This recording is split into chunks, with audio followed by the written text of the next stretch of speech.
show you a video about, so a lot of the books that I'm going to show you, the sketchbooks that I use, a lot of the brands are from Japan because I live in Japan. So if you're thinking about starting with watercolours, the best paper to use is around 300 GSM, and there's two types of watercolour paper. There's cold press and hot press. Hot press is a smooth surface, and cold press, which is usually the most common one and the cheaper one of the two, is a slightly textured or very textured surface. But before we get started, this is a Japanese brand by Maruman, and this is a sketchbook mainly for just like general sketching. I'll try and like zoom out so you can see. So this is about slightly smaller than A5 size. The thing is, with watercolor paper, you don't want to use thin. So this paper would be like not great for watercolor. It's too thin. As soon as you add water, it's going to buckle or just completely deteriorate and just be destroyed. So just watch out. Don't use this sort of paper. It's way too thin. So that's why I recommend around 300 GSM. So the one I bought recently. This isn't a Japanese brand, but I bought it when I was in China, I think, or Hong Kong. I can't remember. So what you're looking, this one is A5 size, I think, and what you're looking for is 300 GSM, cold press. So you can pencil sketch or you can use watercolor in it, and I'll just quickly show you. So it looks like this. It's slightly textured. I'll just show you like a drawing I did before.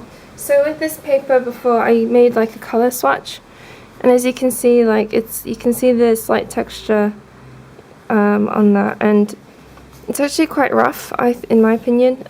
This is like the general go-to type of paper I use, and I think this is good for beginners because then you can try out different techniques.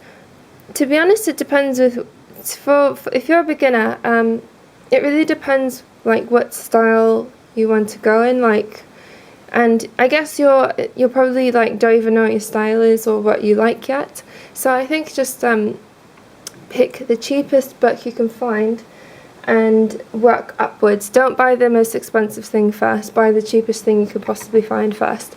The first one that I bought that I used when I just started using watercolor was actually this one. This one's very cheap. I forgot how much it was, but like you can sort of tell that it doesn't look too expensive. So this is a Zuan, also by Maruman, which is made in Japan. It's B5 size, and it comes in 50 sheets. So I use something like this because I was just practicing with watercolor. I did a video on this, and I think you can see it like slightly buckled. But I think this paper is perfect for beginners because you can achieve like all the different techniques. You can even like draw on it, and yeah, it's very good to begin with, and the sketchbook is not too expensive. Here's another one. Somehow it's gone out of focus, sorry guys. So this is an example of very textured paper. This isn't hot press or cold press, it's like its own thing. Acrylic, which is also a Japanese brand by Muse. It's kind of like mimics the texture of real canvas paper. You can use watercolor on this paper, which I've done before. I don't have an example to show you just yet.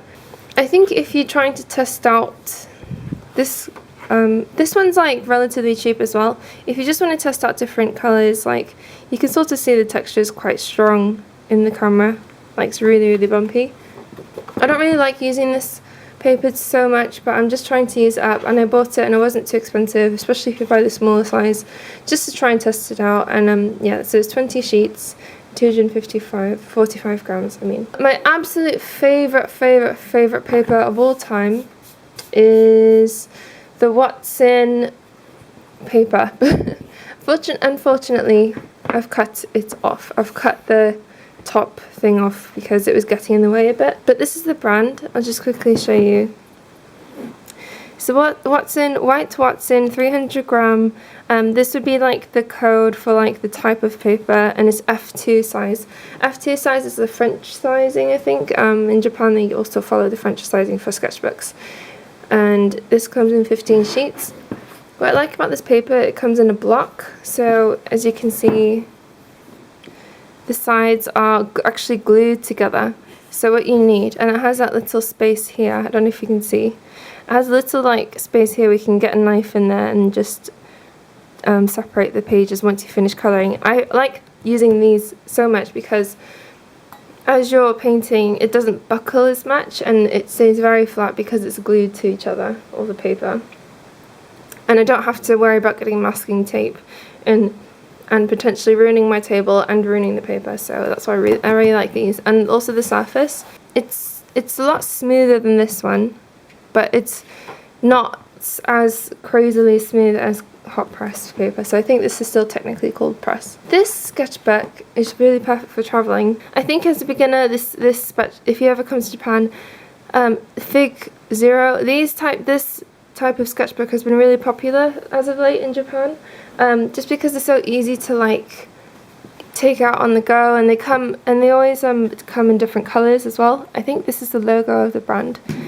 And sorry, that's like nothing related. So the cover is actually really thick cardboard, so it's really durable, easy to travel with. It's about A6 size, I think. I've tried it with watercolor. It really takes watercolor well. The sheets are very like thick and like almost like card, and on the back it's very smooth, almost like hot press paper. So you can try both. You can try like a more textured side, or you can try the smoother side, and it really works with like pencil sketches and like watercolor. I think this is like really perfect for beginners, I think. So these are just a few drawings I did. Oh, that's really terrible, ignore that one. And yeah, so that's that one. So this is not A4, I think it's A4 size. It's the Fabriano sketchbook, and I bought it for more of my botanical paintings, botanical fruit paintings. This sort of book you can buy, but I would never bring it outside because it's like hard to carry. It's kind of big and obnoxious, and like when you paint you have to have it open on both sides. So I've done like one painting already in it. I like it because the middle is sort of connected. It isn't entirely flat, but it's sort of connected, more connected than like a ring bound one. So sketchbooks do come ring bound or book bound, so you can decide on which one you like there. The paper with this is also very thick, really good for like sketches or watercolors.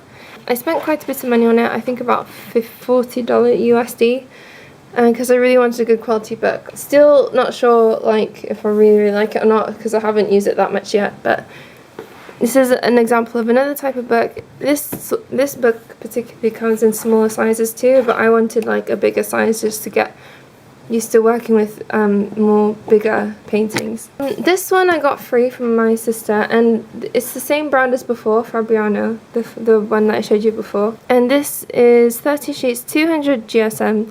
This is good for watercolor and coloured pencil, I think, or gouache paints. And this one has also got a very smooth texture. You can also get like more landscape stuff. Like, I'm not really a landscape artist, so I used it for like fashion drawings. I've had this sketchbook for a long time.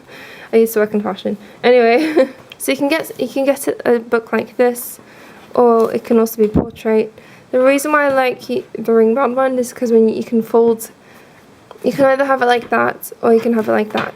And I think you've noticed, like I always go for ones with a thick back, so I don't have to worry about painting bending or anything like that. The one sketchbook that I've completed before, that I've shown on my channel before, is the Madman Artist Drawing Paper. I think this is 300 GSM. The barcode, not the barcode, the type is S53A MPSD03, and I don't know what that means. In Japan I noticed there's a lot of sketchbooks that have little cute ties that you can tie it together, like so. So it's really cute, just like that. And this is the first one I used. It has a slight different texture to it, so it's cold pressed, but on the other side it's flat. I feel like the paper used here is very, very, very similar to this paper, using this one, because it's like, it's not the same, but it's very, very similar. So that's the painting I did of Tokyo Hands. Like, after using this sketchbook, I got really comfortable with watercolours. But of course, you don't have to. Sorry, these are like terrible drawings. But you don't have to stick with textured artwork. This is just what I used. I think I went on a bit of a ramble. But anyway, I think beginning, if you're just starting and you're coming to Japan, then this one's a great one to start with. It's not too expensive. I think it was about $15 US. I might be wrong, or the price might have changed. It wasn't too expensive, and it's really cool. It's a trendy sketchbook at the moment, and yeah, so something small just to get used to painting. And yeah, good luck with your painting journey, and I'm really excited to see your work. And yeah, I hope this video was helpful to you, and see you in the next video. Bye!